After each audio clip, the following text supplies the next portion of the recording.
आज Doubtnut app download करें। Doubtnut पर अपने सभी गणित, रसायन विज्ञान, भौतिक विज्ञान और जीव विज्ञान के डाउट्स का करो सफाया। बस प्रश्न की फोटो खींचो, एक ही प्रश्न को क्रॉप करो और तुरंत वीडियो सोल्यूशन पाओ। अभी डाउनलोड करें। इस क्वेश्चन में हमें गिवन है, छत से किसी गोलक को धागे से बांधकर दोलन करने के लिए छोड़ दिया जाता है।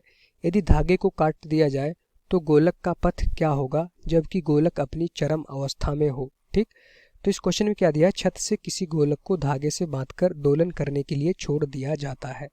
यदि धागे को काट दिया जाए, कब काटा जा रहा है, जब गोलक अपनी चरम अवस्था में हो, तो गोलक की हमें गति बतानी है। तो इसका डायग्राम बनाएंगे, फिर इसको समझेंगे। तो यहाँ से हमने अपना डायग्राम बना लिया। इस डायग्राम में क्या देख पा रहे हैं, हमारे पास एक सरल लोलक है। जिस सरल लोलक की लंबाई L है। सरल लोलक का एक सिरा हमारा छत से बंधा हुआ जो कि क्वेश्चन में गिवन है। इसके दूसरे सिरे पे हमने एक गोलक बांध दिया है। ठीक, जब ये सरल लोलक हमारा गति नहीं करता है, ऊर्ध्वाधर लटका रहता है, तो उसको कहते हैं माध्य स्थिति। ठीक, ये हमारा होता है माध्य अवस्था। अब अगर आप इसको थीटा कोण विस्थापित करके छोड़ देते हैं तो सरल लोलक हमारा दोलन करना प्रारंभ कर देता है। तो यहाँ से इस तरह से यहाँ जाएगा, फिर वापस घूम के आएगा अपनी माध्य स्थिति पे, फिर उतनी ही दूरी दूसरी तरफ जाएगा। तो अपने इस माध्य स्थिति के इर्द गिर्द दोनों तरफ समान दूरियों तक ये हमारा क्या करता है, दोलन करने लगता है।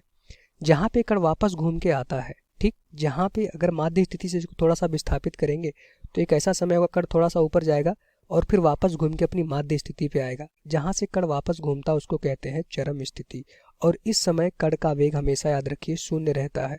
जब कोई भी वस्तु हमारा दोलन गति करती है या सरल आवर्त गति करती है तो चरम स्थितियों पे उसका वेग शून्य रहता है और माध्य स्थिति पे उसका वेग अधिकतम रहेगा। अब यहाँ से अगर आप छोड़ोगे तो वापस आएगा, एक क्षण के लिए उसका वेग शून्य होगा, तभी तो ये घूमेगा। यहाँ से पहले इसके पहले ऊपर जा रहा था, फिर चरम स्थिति पे गया, उसका वेग शून्य हुआ एक क्षण के लिए। ठीक, आपको पता भी नहीं चलेगा लेकिन उसका वेग शून्य होगा और फिर यहाँ से वापस घूम के वो नीचे की तरफ आना प्रारंभ कर देगा। ठीक, इस तरफ। और जैसे ही नीचे की तरफ आएगा तो एक ऐसा क्षण आएगा वो माध्य स्थिति पे होगा। माध्य स्थिति पे कण का वेग हमारा क्षैतिज दिशा में रहता है। फिर इस वेग से ऊपर की तरफ जाएगा, फिर एक ऐसा समय आएगा कण का वेग शून्य होगा, मतलब वो अपनी चरम स्थिति पे होगा और वहां से वापस घूम के अपनी माध्य स्थिति की तरफ आएगा। तो सरल लोलक हमारा इस माध्य स्थिति के इर्द गिर्द दोनों तरफ समान दूरियों तक लगातार गति करता है। अब क्वेश्चन में कह रहा है कि जब ये अपनी चरम अवस्था पे है तो यहाँ पे काट दीजिए। तो यहाँ से हमने क्या किया, इसको कट कर दिया। तो इस तरह से हमने यहाँ पे कट लगा दिया।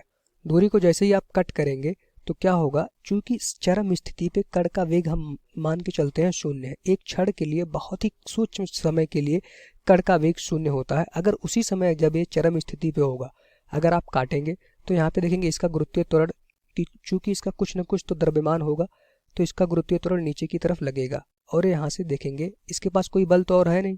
ठीक, चरम स्थिति पे जब ये पहुंचेगा तो इसके पास कोई भी बल नहीं होगा।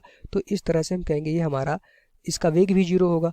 तो ये सीधा हमारा गुरुत्वीय त्वरण के अधीन ये हमारा नीचे की तरफ एक सरल रेखीय गति करते हुए पृथ्वी पर आके गिर जाएगा।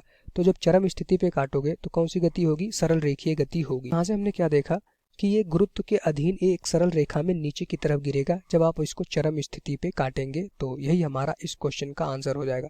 तो हमें क्या बताना था, इसका पथ बताइए, जब आप इसको कट करेंगे तो गोलक किस पथ पे गति करेगा। तो गोलक हमारा गुरुत्व के अधीन एक सरल रेखा में गति करते हुए नीचे की तरफ आके गिर जाएगा।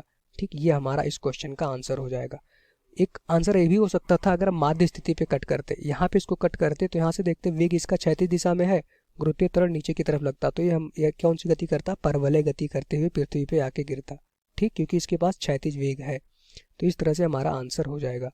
तो हमें बताना था जब चरम स्थिति पे आप कट करेंगे डोरी को तो ये जो गोला है उसकी गति क्या होगी, एक सरल रेखा में ये सीधा नीचे की तरफ गिर जाएगा गुरुत्व के अधीन, गुरुत्वीय त्वरण के कारण ही ये नीचे की तरफ गिरेगा।